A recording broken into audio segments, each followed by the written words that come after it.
алмаштырып сайып коюптур. Бул балам өлгөн жатат. Өзүңүз тааныштырып койсоңуз. Бир врачтын айынан, шалакынын айынан баламды инвалид кылып койду. Нормально объяснил. Ушул баламды толуп эле алып барып жайга берип коюнчу деп кечээ күнү жерге берип келдим. Ушу 4 жаштагы баламды. Тек учак оорукананы сүзүп, адамдары каза болду. Автобус айдоочусу менен жүргүнчүнүн жаңжалы. Сигналды угушкан. Камчаткада суукта кулаган учактын учкучтары 3 күн кантип жашашканы белгилүү болду. Жана башка жаңылыктар түрмөгү видеого лайк басып, Манас ТВ каналга катталып, акыркы жаңылыктардан кабардар болуп туруңуз. Орусиянын Камчатка аймагында кыйроого учураган Ан-2 учагынын экипаж мүчөлөрү бир нече күн бою кардын үстүнөн чуңкур казып жылынышкан. Бул тууралуу алар табылгандан кийин өзгөчө кырдаалдар министрлигинин кызматкерлерине айтып беришкен. Алардын айтымында катуу сууктан улам учактын ылдамдыгы басаңдап, андан кийин тоого кулаган. Учак жыгылганда ашыкча жүк болгондуктан оодарылып кеткен. Качуу үчүн экипаж мүчөлөрү карды казып, ал жерде күйүүчү май жагып, куткаруучулар келгенге чейин жылынышкан. Учкучтар изделип жатканы тууралуу сигналдарды угушкан, бирок аба ырайынын начардыгынан улам жооп бере алышкан эмес. Учкучтар азыр ооруканага жеткирилди. Алардын бирине операция жасалат, калган экөө катуу үшүп калышкан. Урматтуу Москва шаарындагы мекендештер, чет жерде мыйзамдарды сактаңыз, документтериңиздерди толуктаңыздар. Россияда каттоого туруу, регистрация, продление, сахаровая карточка, трудовой договор, кара тизмеден текшерүү, ННН, СНИЛС, ОМС, ДМС, башка тилге которуу, документтик иштерде кандай көйгөй жаралса жардам беребиз. Толук маалымат алуу үчүн +7 991 247 84 21. Туркияда тек учак оорукананы сүзүп, адамдары каза болду. Түркиянын саламаттык сактоо министрлигинин тез жардам тек учагы өлкөнүн түштүк батышындагы Мугла шаарындагы илимий оорукананы сүзүп кулап түштү. Бул тууралуу ТРТ Хабер телеканалы билдирди. Натыйжада 4 адам, 2 учкуч, оорукананын дарыгери жана фельдшер каза болгон. Тек учак Анталияга учушу керек болчу. Ал абага көтөрүлгөндөн кийин имараттын 4-кабатын сүзүп, оорукананын короосуна кулап түшкөн. Тек учак жерге урунганда бөлүкчөлөргө бөлүнүп кеткен. Провинциянын губернатору Идрис Акбийик өзгөчө кырдаалдын келип чыгуу себептери такталып жатканын билдирди. Анын айтымында тек учак абага көтөрүлгөн аймакта коюу туман болуп жаткан. Өз кезегинде Туркиянын президенти Реджеп Тайип Эрдоган каза болгондордун жакындарына көңүл айтты. Автобус айдоочусу менен жүргүнчүнүн жаңжалы. Жүргүнчү менен автобус айдоочусунун ортосунда жаңжал чыкты. Окуянын видеосу социалдык тармактарга жарыяланды. Көйлөрдүн айтымында аялдамадан кечигип калган жүргүнчү жүрүп бара жаткан автобуска сыртынан чаап токтотууга аракет кылган. Бул аракет айдоочунун ачуусуна тийип, экөөнүн ортосунда кайым айтышуу жаралган. Sen kimsin ben otur degende? Ne turup atasın onda? Ne oldu? Kanday ne oldu? Şükret Doğay'dan. Senin hafta olsun mu böyle? Kaçın? Seninki bana. Seninki bana. Ne oldu? İşte ki. Şu kaldı Koy o. vay ki atan koyun işin oldu geçip koy. Prosta tenikten beri kolup ben tatmak ya. Ya kolap geliyorum ne sen görüp koyup durun ya. Artında gözüm var bu. Yok bu. Ya bu asfetlerinde bana görme bu. Çok manke makbu geçip koy ayda oldu. Geçip koy давай. Алмаштырып сайып коюптур. Бул балам өлгөн жатат. Өзүңүз тааныштырып койсоңуз. Бир врачтын айынан, шалакынын айынан баламды инвалид кылып койду. Нормально объяснил. Ушул баламды толуп эле алып барып жайга берип коюнчу деп кечээ күнү жерге берип келдим. Ушу 4 жаштагы баламды. Цефтраксон жамбашына сайганда алда шок болуп каза болуп калган. Бул айтат силер эмнеге буну алып келип койдуңар деп кайра бизге ошентип дооматын коет. Колума өлүгүн берди.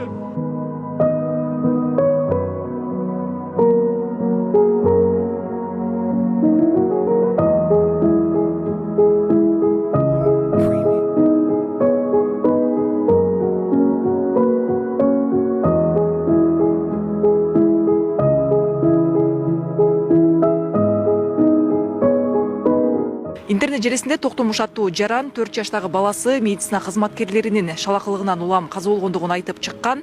Азыр биз окуянын чоо жайын тактоо үчүн келдик. 4 жаштагы Рамил Жекшенбаев мындан 1,5 жыл мурун акканга чалдыккан. Ата-энеси баласын Индияда 6 ай толуккандуу дарылатып келген. 3 ай сайын ошол венага жана жүлүнгө атайын химия алчык жидкий. Ошону буга чейин биз 3 жолу алганбыз. Биз бул балабыз өзүбүздүн эле колубузда, мурдагыдай абалда эмес, жапжашнакай болуп, сонун болуп калган балабыз. Буга чейин ушул онкологияга барып 3 жолу алганбыз. Могул 4-чү лечениябыз болчу да.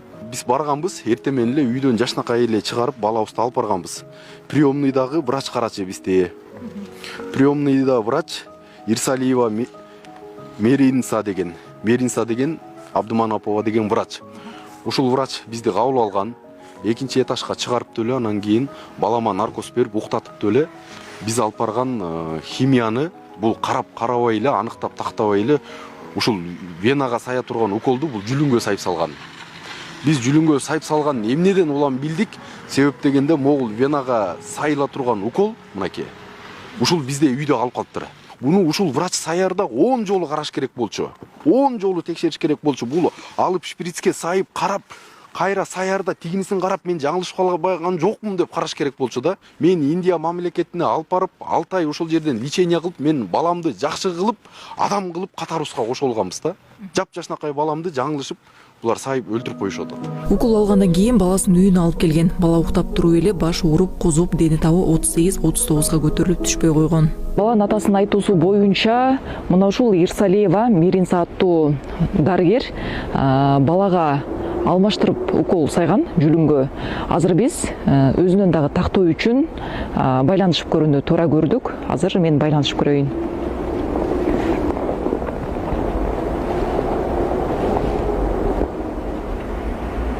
Абоненттин телефону өчүрүлгөн. Чет тармактан сырткары. Сураныч сигналдан кийин билдирүү алдырыңыз. Тилекке каршы биз 2-3 жолу байланышканга аракет кылдык. Буга чейин дагы суроого жооп алыш үчүн бир нече жолу байланышып көрдүк, бирок эч кандай жооп ала албадык, байланыша албадык.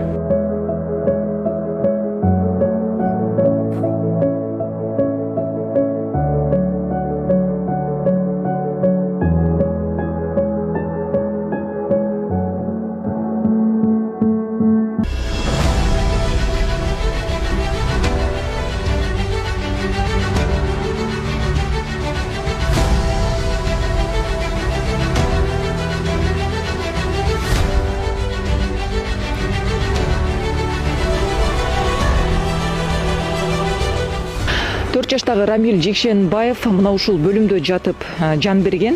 Азыр биз окуянын чоо жайын дагы да тактоо үчүн экинчи тарап дарыгерлерге келгенбиз. Окуя кандай болгон, кандай диагноз менен дарылашкан, бирок тилекке каршы бизди ичине киргизбей ар кандай каршылыктарды көрсөттү.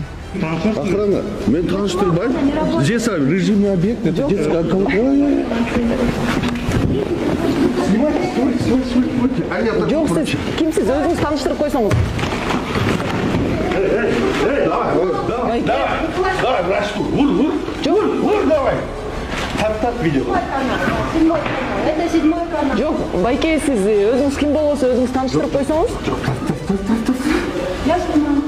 Вот этот на меня напал. Вот этот. Давай. Байке, сизге эч ким нападать эткен жок. Мен айттым, адамча айттым. Нормально объяснил. Нормально. Биз жашнакай эле сунатабыз. Сиз ким болосуз, байке деп. Жок, сиз кимсиз? Айтпайсызбы? Ошол болот. Не обязан был, просто вы на меня напали. Жанкы. Немен? Жанкы мен жакалаган мен унутпайман эч качан. Байке, сизди эч ким жакалаган жок.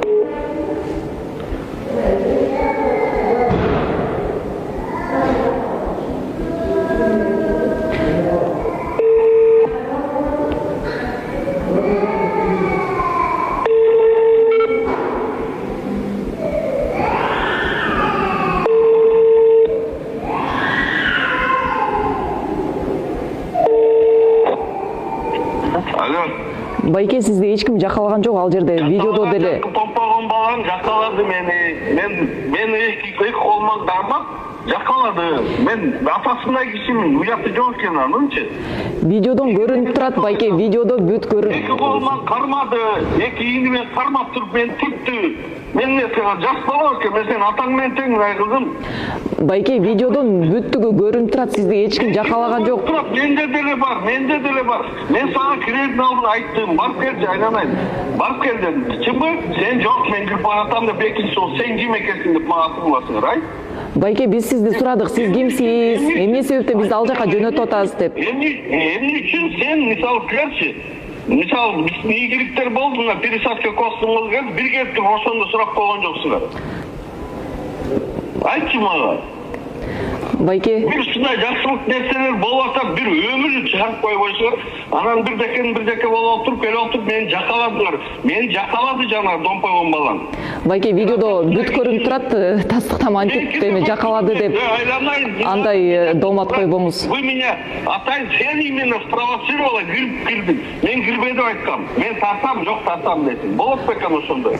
Ар бир детский онкология кирип тартыш керек. Тартам деген жокпуз, Байке, биз сурап атабыз. Кандай деп. Айттым, жок, директорго жибердим, туурабы? Директоруңуз мына сиздин номериңизди берди, азыр бизге интервьюларды уюштуруп беришиңиз керек, азыр бизге деген. Уюштуруп бериш керек сизге деген жок, мага эч ким чалган жок, чалгандан кийин мен ошо бардык иш-чараны көрөм. А до этого момента айланайын кызым, жанагынча врывать этпей менин отделениема. Менде тяжелый пациент лежат, мен сага түшүндүргөм. Азыр анда сизге директоруңузга кайра байланышайын анда. Чалсын, жалтыртып жулкуланбагыла мени. Мен врачмын. Сизди эч ким жулкуткан жок. Жулкуланды, жана топпогон балам кирбейт, ал эч кантип кирбейт менин отделениема. Айтып коеюн. Он мне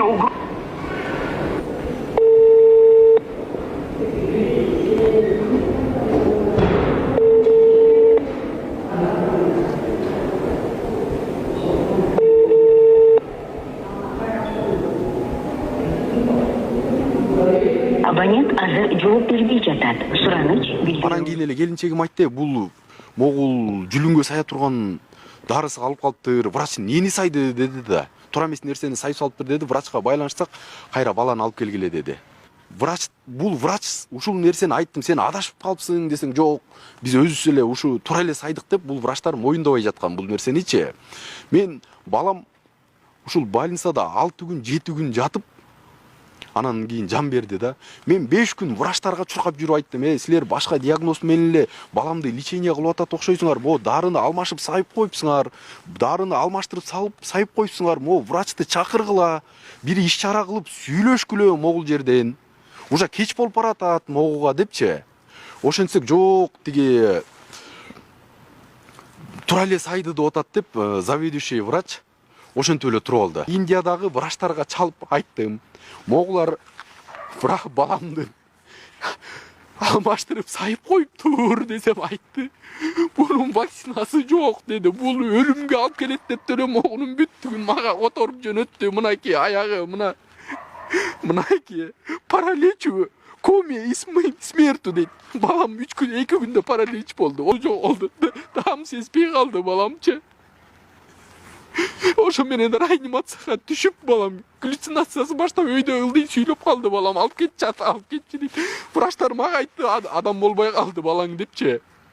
Ошо менен балам реанимацияга түштү дагы. Кече күнү саат 11-де өзүм жетелеп барган балам 11-де ошол жерден үзүлүп колума өлүгүн берди. Ушул балам ушул Индияга чет өлкөгө алып барып ушул баламды дарылатып жашнакай кылып койгон нерсени ушул бир врачтын айынан, шалакынын айынан баламды инвалид кылып койду. Анан 5-күнү главврачы дагы, заведующий дагы, анан алардын бүттү кайра чакырып чалып отуруп мен чакырдым аларды. Могуну карап койгула, силер башка диагноз менен лечение кылып аткан жоксуңарбы? Винкристин сайылып калыптыр, бул балам өлгөн жатат. Концовкасын силер билесиңер, өлүмгө алып келеби десек, ооба дейт. Эми бардыгы бир кудайдан, биз болсо аракетибизди кылып атабыз дейт. Аягында 5-күнү ошентип деле анан кийин болду, баламдын температурасын түшүрүшү болбоду, эч нерсе кылып болбоду. 6 күн жатты, 7 күн жатты ошол жерде. 7 күн жатты дагы балам жан берип кете берди. Экинчи этаждан биринчи этажга баламды кушетка менен, лифт менен алып келбей, наркостон чыгып элек баламды келинчегим колунан өрүп коюптур. Экинчи этажга чыксам, наркостон ойгон элек баламды шалкылдатып көтөрүп келип атыптыр. Моду башын бир жака, колун бир жака мотуп көтөрүп келип атыптыр. Аны деген врачтар шалак болбосо, ошону кушеткага алып барып, астына коюш керек болчу да. Бул наркосто жаткан адам, жаны жок жаткан адамдай эле да. Жүлүн үзүлүп кетиши, муну үзүлүп кетиши. Анан мен барып чогултуп, баламды боорума кызып алдына алып бардым. Алдына алып барып мустак плед бергилечи десем, элементарный ушул больницада плед жок. Айттым, плед берип койгулачы, айланайын, балам үшүп атат, тоңуп атат. Мэрден химия алып чыкты, уулуу зат алып чыкты, үстүн жылуураак жаап коеюн десем, 2-этажга чык дейт, 2-ге барсаң 3-кө чык дейт, 3-төн барсаң сени ким жөнөттү, бияка кирбе, тияка кирбе дейт. Жүрүмгө укол сайган дарыгердин өзү менен сүйлөштүңүздөрбү? Ошол күнү эле ал дарыгер менен сүйлөштүк. Бул Исраилова Меринса деген, бул өзү менен сүйлөштүк. Ошол күнү сүйлөшсөк, мынакей Могул айым менен бул сүйлөштүк. Путуйт этип сайып коюпсуңар буну десек, бул айтат, силер эмнеге буну алып келип койдуңар деп кайра бизге ошентип доматын коет. Бул сайыптуу эле жүрө берген ошол жердечи. Эч бир аракет кылбай, иш аракет кылбай, жаап жашырып ошол жерде мындай күнүмдүк жашоодогудай эле жүрө берген да. Бул приемныйдагы, 1-этажда приемныйдагы врач, бул анан кийин 2-этаждагы башка заведующий врачка өткөрүп берип койгон да. Болду. Окуя боюнча арыз менен кайрылдыңыздарбы? Окуя боюнча мен азыр мындай ушул нерсени коомчулукка алып чыгып атам да. Арыз боюнча мен министрликке арыз жазсам болот. Бирок ушул эле нерсе кече күнү балам кайтыш болгондон кийин экспертиза кылат экен. Балам 4 жаштагы наристе. Бейкүнөө наристем да. Ошону эмеден моргтон баламды соет экен, ичин ачат экен, мээсин ачат экен, жүлүнүн ачат экен. Ошонун бүттүгүн экспертиза кылып алат экен. Смерть эмнеден болду, эмнеден улам келип чыкты дегенчи. Элементарный эле бир вопрос. Эгер ушул укол сайылбаса, анда бул өлүм эмнеден келип чыкты деген эле суроо да. Анан кийин ошо менен мен ушул өлтүрүп коюткан врач менин баламды өлтүрүп койсойн, наристемди кантип сойдуртам ушул баламды. Кантип ичеге жүлүнүн мээси кантип мен кестиртип сойдуртам ушул баламды. Мен жүрөгүм чыдабады, ошону алып кетип калдым менчи. Ошол жерге мен жүрөгүм чыдабады ушул баламды. Ары жылдырып, бери жылдырып, ич агарынын чуалжытып сойдурганга мен жүрөгүм чыдабады. Ушул баламды толук эле алып барып жайга берип коеюнчу деп кече күнү жерге берип келдим. Ушу 4 жаштагы баламды.